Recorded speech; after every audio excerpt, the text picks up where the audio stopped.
tambalan ng ating mga kamay. Ano ba? Yumuko at tumahimik. Ngayon, manalangin tayo. Panginoon namin Diyos, salamat sa pinahin ito at pagkakataon na magtibay-ibig kami. Inaalay namin sa iyo ang aming klase. Bigyan mo kami ng karunungan at pangunawa habang nag-aaral. Balakasin ang aming pagkakaisa at pagkakaibigan. Gabayan mo po ang aming mga guro sa pagtuturo. Pinagkakatiwala po namin sa iyo ang pag-aaral na aming lalaki. Ngayon, manatili kayong nakatayo at pakitignan kung ang mga kalat kung meron. Pakipulot na rin, pakiwasan ng mga upuan. Pwede na kayo umupo. Tingnan nyo nga ang mga kaliwa. Ano yung kaliwa? Kaliwa. Kanan. Sino ang lumiban? Si Mark, teacher. Si Mark. Mamaya ay tinitignan ko. Oo, wala si Mark sa ating attendance chart. Ngayon, ito ang mga bagay na dapat natin tandaan. Mga bata, ano ito? Ano kaya ibig sabihin nito? Tumahimik. Tumahimik, tama. Dapat tumahimik kapag ako na inyong guro ay nagsasalita sa harapan. Tumahimik kapag nagsasalita inyong kaklase upang gayon ay maintindihan at maunawaan mo kung ano ang kanilang sinasabi. Ano ito? Makinig. Makinig. Tama. Kailangan natin makinig kay teacher kapag ako ay nagsasalita upang maintindihan mo kung ano ang aking sasabihin. At kapag ang iyong kaklase ay nagsasalita, kailangan tayo ay tumahimik. Ano naman ito? Sasabay. Itaas niyo ang mga kamay. Tama. Itaas niyo ang mga kamay kung meron kayong sasabihin kay guro o gusto niyo lumabas sa silid-aralan upang umihi o pumunta sa CR. Pag nagtataas ng kamay, hindi kailangan sumisigaw. Ngayon, sino sa inyo ang nakakaalala sa ating natalakay nung isang araw? Yes, Miss Mel? Ang diwa, teacher. Pandiwa. Tama ba si Miss Mel? Opo. Ano nga ba ang pandiwa, Rodessa? Guro, ang pandiwa ay nagsasaad ng kilos. Tama, ang pandiwa ay nagsasaad ng kilos. Ngayon, upang malaman ko kung talagang naaalala niyo kung ano ang mga pandiwa o ang mga salitang kilos, ay may ipapagawa ako sa inyo. Kung saan, gusto ko pumunta kayo dito sa harapan at pipindutin lamang. Upang makita ko kung talagang naaalala niyo ang mga salitang kilos o ang pandiwa na aking nakalakay ng isang araw, ay may magagawa ako. Kung saan, pipindutin niyo ang check. Kung ito ay nagsasaad ng kilos at hindi naman kung hindi. Naiintindihan ba? Opo.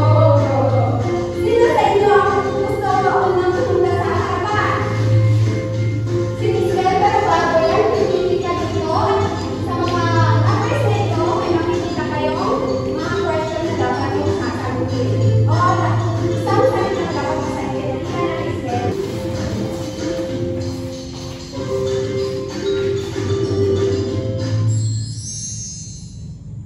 Blue, teacher, ang pipiliin.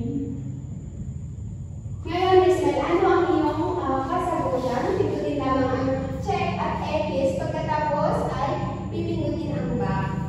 Ekis, teacher. Tama. Tama si Miss Mel. Tingnan natin ang dalawang bagsak si Miss Mel. Sige, pwede ka nang maupo. Ako na ang magpipindot. Tama si Miss Mel sapagkat ang pangalan ni Miss Mel ay hindi ito salitang kilos bagkus isang ngalan ng tao. Ngayon, sino naman ang gusto pumunta sa harapan? Yes? Hazel? Red. Number 1.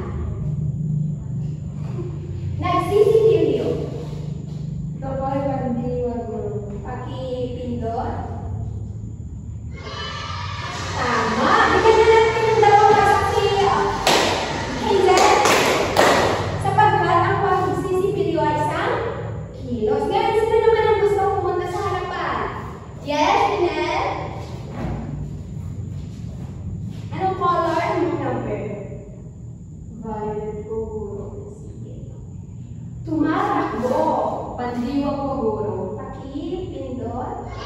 Tama. Bigyan na natin yung dalawang palakpak si Jeanette. Sapagkat ang tumatakbo ay isang kilos. Ngayon, sino naman ang gustong pumunta sa harapan? Yes, Angela?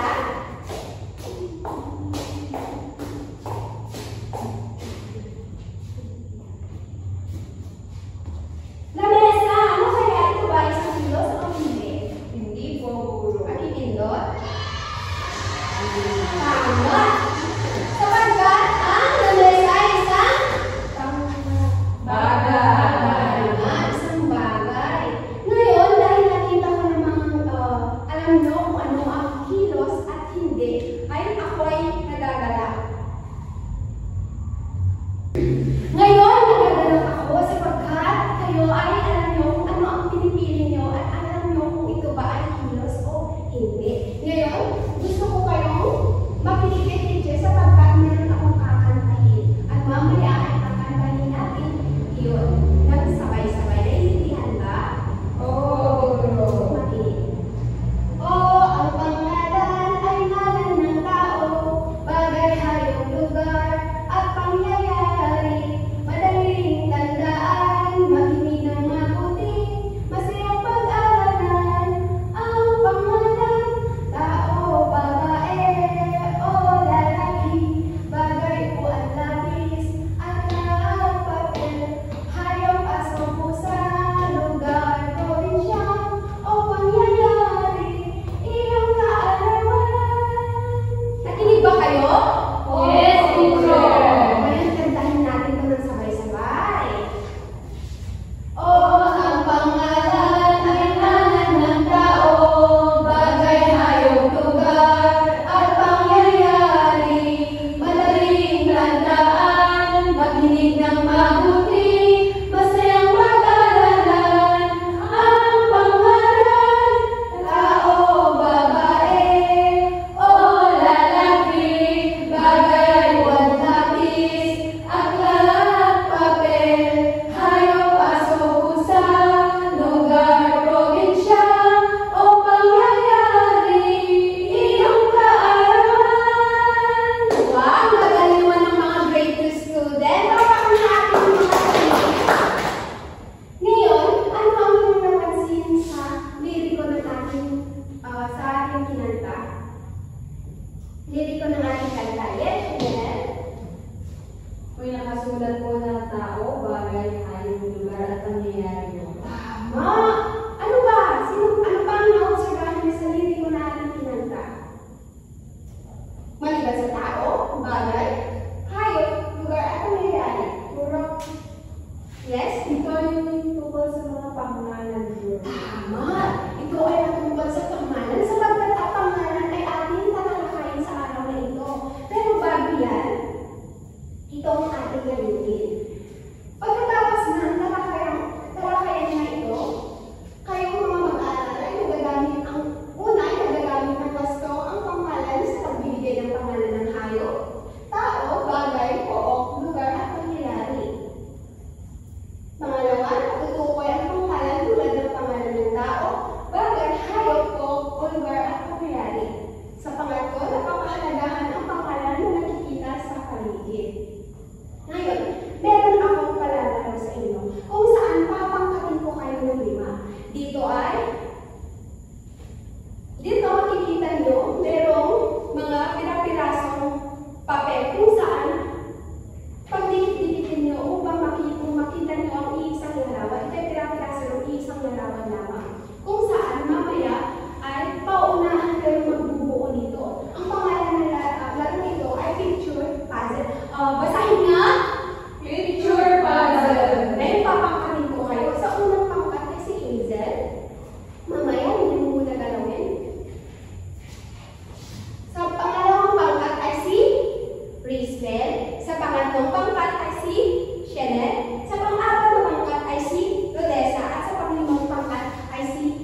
Lagay mo kung saan grupo. Dito mo ilagay.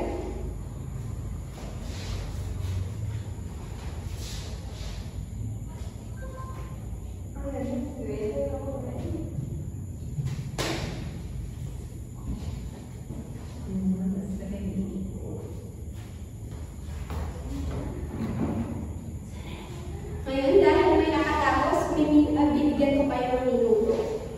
5 minuto lamang kung matapos. Tapusin.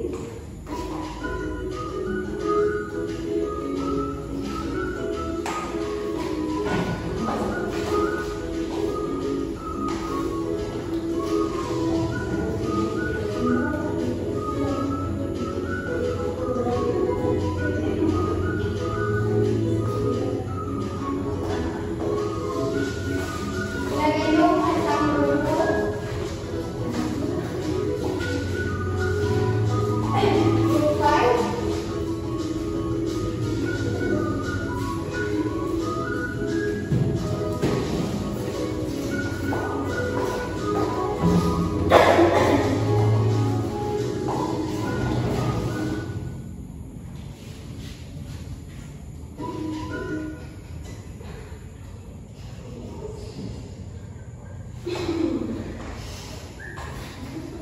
Wow! So, sino ang nauna? Group 3, guro. Group 3. Bigyan na natin ng 5 palakpakan group 3. Bigyan na natin yung tama ba? Naliwas ko ba? Sa group 1, tama. Sa group 2, ito ay sa anong lugar? Palengke. Tama. Sa group 3, tama. Sa group 4, Picture na lang yan. May tanong. robot. Ito ay hindi niya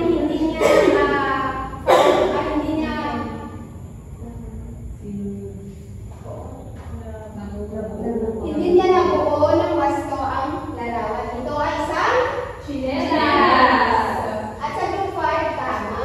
Si picture si Dr. Juan. Dr. Juan, isa itong doktor sa India. Siya ay si Dr. Vladimir. Sure, wala Ngayon, siyang buhok. wala siyang buhok. Meron naman. Ngayon, ano ito? Simbahan. Tama. Ano ito? Palengke. Simbahan. At ano napapansin nyo dito? Bakit kaya mailaw? Bakit kaya mailaw sa simbahan? Pasko. Tama. Pasko. Ano ito? Palengke. Rodessa. Ano ginagawa ni Rodessa? Ngayon, ano naman ito? Aso. Aso. Ito. Chinelas. At ito? Dr. Juan. Tao. Ngayon, nasabi natin kanina na ang ating tatalakayin ay pangalan, ay pangalan. At ito ay mga halimbawa ng pangalan.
kalinga. Tama, isa itong kultura ng kalinga. Ikaw naman, Rodessa, ano ang pangyayari ang nakikita mo na ginagawa Sa birthday. Ikaw, nasabi na ni Hazel, ano na? Kami guro. Kamid? Ano yung kamid? Sige, sabihin ay mo. kultura namin na kapag may lolo kami, may sakritis, nagkakatay kami ng pig or Oo, yung kamid daw ay isang kultura ng kalinga kung saan magbabatsyo sila ng pig. O kalabaw. Para sa matandang may sakit. Ikaw naman, Angela. graduation po. Graduation. Naranasan mo ng graduation? Opo, guro sa kinder po. Sa kinder. Masaya? Opo, guro. Naman. Lahat ng mga sinabi nyo ay isang halimbawa ng mga naganap o ang mga pangyayari. Dahil naiintindihan nyo kung ano ang kanan ng pangyayari, ngayon ay tumako naman tayo sa halimbawa ng ngalan ng lugar. Ito ay Hospital! tama.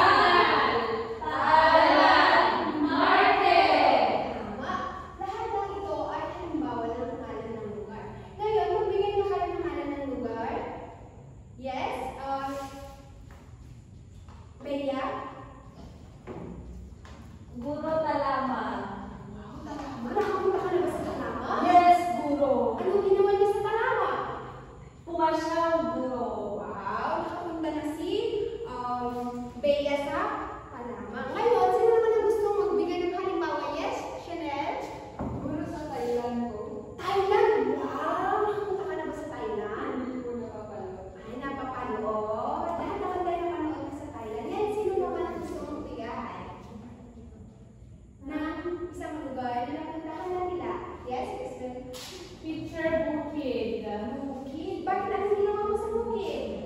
Nagsaling teacher, tinulungan ko ang aking nanay. Oo naman, ang galing-galing naman ni Lisbeth. Tinutulungan niya ang kanyang nanay. Tinutulungan niyo ba ang inyong mga nanay?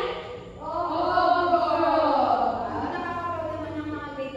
Sige, I share. Anong halimbawa naman ang gusto mong ibagay ng isang halimbawa ng lugar? teacher sa Switzerland. Wow, sa Switzerland. Saan yun?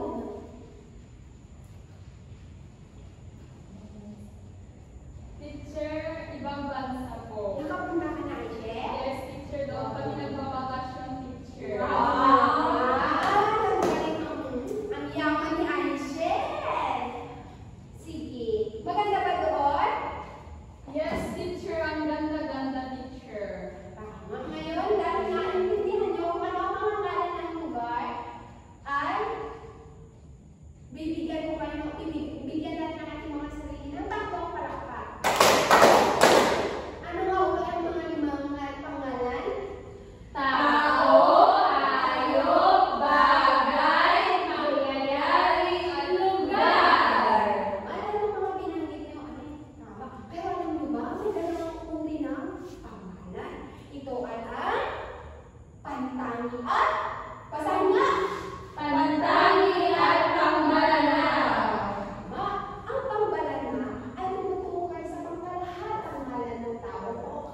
Dito, huwag ka dito ka.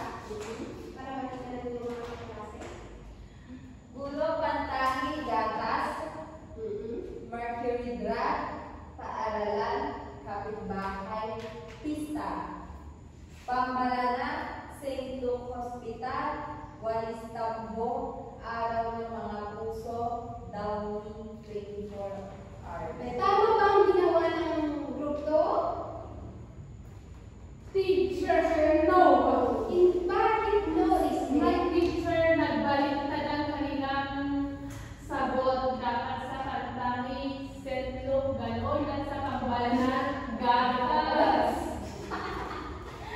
Zero teacher. Sabi niyo kanina naintindihan niyo ang aking mag-discuss. Para naintindihan pero nagkapalit pa. Hindi nila nabasa. Hindi niyo nabasa. Wala lang pambalana. Pero teacher, mali yun. Pero dahil nagkamali kayo, at malaki naman ang nilagay kong pangalan dito, at nakikita niyo kung ano pambalala ng pantani, hindi niyo pa rin nakuha. Kaya, kung pwede na kayong pumunta sa harapan, ay sa ating mga magutuhan. Kanina ay nag-switch ang kanilang naging kasagutan, pero meron akong nakita na isang tama. Kung saan ang mercury drugs ay kasali sa pantani sapagkat isa itong pangalan ng isang pharmacy. Ang dami-dami natin makikita ang pharmacy at isa ang mercury drugs na pangalan ng pharmacy. Merong generica, dami-dami natin makikita ang mga pharmacies at isa ito, isang mercury drugs na halimbawa. Ngayon ay bibigyan ko sila ng 3 puntos. Sa kalinisan, nakita ko namang malinis ang kanilang gawa, kaya bibigyan ko sila ng 5 puntos. Nakikinig ba kayo? Yes, teacher. Sa kooperasyon, nakita ko namang talagang nagko-kooperasyon silang dalawa kahit na mali ang kanilang Sagot. sagot. Kaya bibigyan ko sila ng 5 puntos na may kabuuan 13 points. Ngayon naman pumunta ang pangkatay, ang grupo.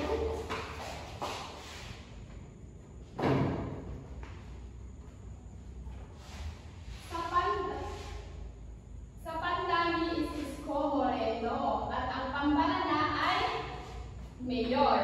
Pilipinas, ang pambalana ay bansa. Fabela Hospital,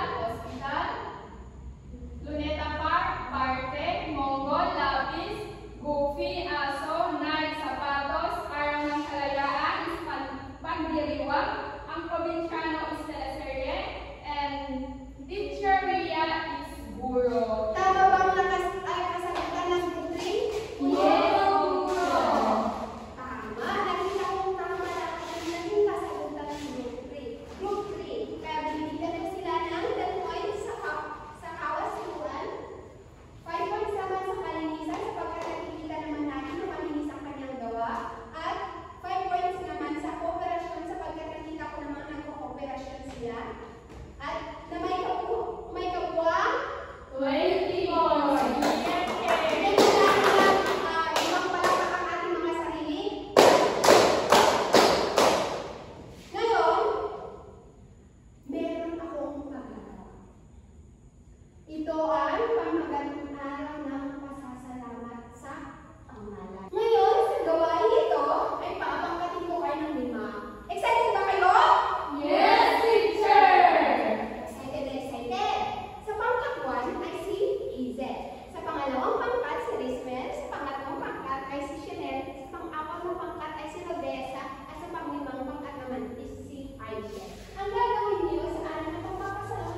rin po dahil naalagaan niyo po kami guro.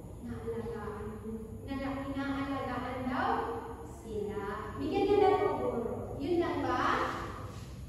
Opo, guro. Bigyan na natin ng 5 palakpak ang buwan. Ngayon, sino naman ang gusto pumunta? Ito. Teacher, cellphone, mahalan ng isang bagay. Mahalaga ito, teacher, kasi kahit nasa malayo ang ating kapamilya ay ginagamit natin para makipag-usap sa kanila. At isa pa, teacher, nakakausap si Crush. Ay, nakakausap si Crush! May crush na kayo, student. Kayo mga grade 2, ha? May crush na kayo. Sino? Hindi na natin alam yung crush nyo is the secret na namin kayo is secret. Pwede ka nang umupo. Bigyan na natin ng 5 palakpak si Rizal. Ito naman ang gusto mo. Anong grupo ang gusto pumunta dito? Sino yung susunod? Yes, group 3. Tayo po, guro. Hayop? Bakit hayop? Ay, anong klaseng hayop ang Kalabaw po, guro. Kalabaw? Hindi ka dito. Pag tayo ay may sinasabi, kailangan tignan natin kung ano ang kausap natin. Ngayon, bakit kalabaw ang nabili ng mga grupo? Ang kalabaw po ang napili namin guro dahil tinutulungan niyo po ang nanay ko sa pag-aaral sa Tinutulungan daw ng kalabaw ang kanilang tatay sa pag-aaral ng bukid. Para hindi mabigagan sa gawain si tatay. Tama, bigyan na natin ng 5 palakpak si Ngayon, gusto ko nga ang group 4 naman ang pumunta sa harapan ko at present ang kanilang napili. Pangalan. Guro, ang tingin namin pangalan ay pangalan ng pangyayari at ito ay ang pagsisimba. Mahalaga ang pagsisimba dahil kompleto kayong pamilyang pumupunta sa simbahan and then nag-worship kayo kay Lord. Wow, naman. Ang napili daw ng group 4 ay ang pagsimba sapagkat sila, ang kanilang mga pamilya ay nagtipon-tipon upang bigyang pasasalamat ang ating Diyos. Bigyan natin ng 5 palakpak ang group 4. Ngayon naman ang group 5. Ang grupo ng anong grupo? Group 5, aling tama dito at i-present natin. Lugar. Yes, group 5. Teacher, paaralan. Bakit mo nasabi parang bakit ang grupo nyo napili ang paaralan? Dahil dito kami nag-aaral at dito kami, marami kami natututunan dito, guro. Tama. Ang kanilang kasagutan ay tama. Bigyan natin ng 5 palakpak ang group 5. Dahil sa paaralan, dito tayo natututo. Ang gaganda ng inyong mga naging kasagutan. Kung saan pinasalamatan nyo ang mga iba't ibang uri ng ngalan ng tao, ngalan ng bagay, ngalan ng hayop, pangyayari at lugar. Ngayon, may ibibigay ako sa inyo. Ito ay ang inyong quiz. At gusto kong kunin inyong mga ballpen kasi may bibigay akong quiz worksheet sa inyo kung saan ay sasagutin nyo ito sa 10 minuto lamang. Unang